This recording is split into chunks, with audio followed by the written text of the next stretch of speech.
It's 28 minutes to 8 o'clock now. Duduzane Zuma's lawyers will today deliver closing arguments at the Randburg Magistrates Court. That's in connection with his 2014 culpable homicide case. Our colleague Janke Tolmay is in court in Randburg this morning and joining us now live. Well, proceedings are set to begin at 9 o'clock. What should we expect, Janke, to take place in court today? Because this case has been going on for quite some time now.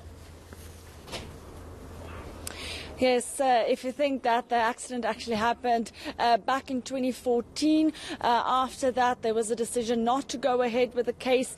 That's, of course, when AfriForum came forward saying they intend to prosecute him in 2017. But before that, then the state decided to go ahead with the case. So it's been a long time coming, but it seems that we are now close to the end with closing arguments set down for today. We'll hear both from the state and the defence on why Duduzane Zuma should be found guilty or not guilty, for that matter, on the charges of one of culpable homicide as well as negligent driving for that accident. That his Porsche, he said he lost control of his Porsche. It went into a taxi, and that is when there was one passenger who lost her life. Now, from the kind of arguments they've been making so far in terms of the prosecuting side wanting this to proceed, then also the defense in terms of saying, he lost control of his Porsche at the time.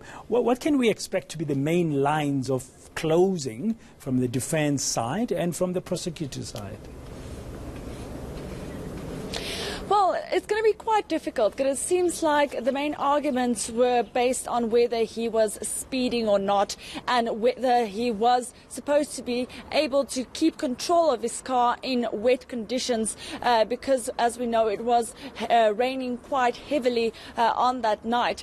So mostly from the prosecution side, we've heard that he was driving at an excessive speed. He was supposed to keep in mind that the conditions on the roads were wet, so he should have driven carefully, specifically because he was driving a sports car like the Porsche that we've heard was prone to aquaplaning, and that's a term that came out quite a number of times during this trial, and that's when the car basically lifts up and almost drives on the bit of water that's on the road. So that's mainly from the prosecution side. From the defense side, we heard that he was in fact not speeding. He was driving way under the 120 km/h limit on the highway, and also that his Porsche was prone to aquaplaning, so he couldn't really do anything as soon as his car hit the puddle of water and lost control. But interestingly, on that point, during the last appearance here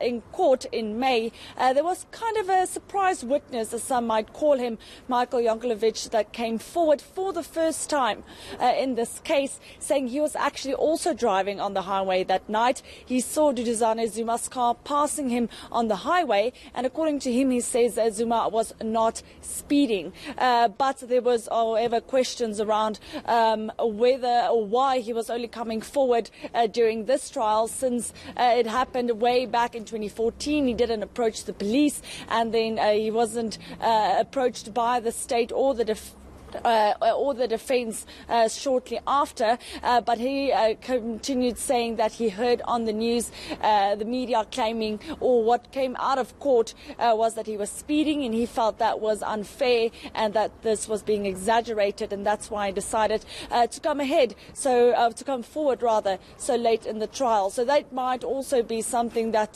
the state will really zoom in on this witness that the defense brought forward at last minute. And very briefly, Janke, we will be carrying the closing arguments live here on eNCA. We've been allowed to do so.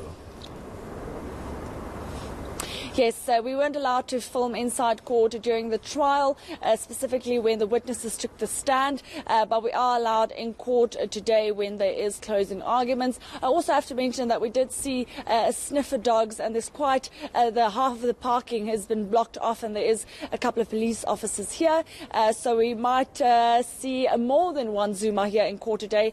As you might remember, his father, former President Jacob Zuma, did make an appearance during his trial. Thank you very much. much. Janke Tolmay in the Randburg Magistrates Court ahead of the closing arguments in the Duduzane Zuma culpable homicide case. Partner?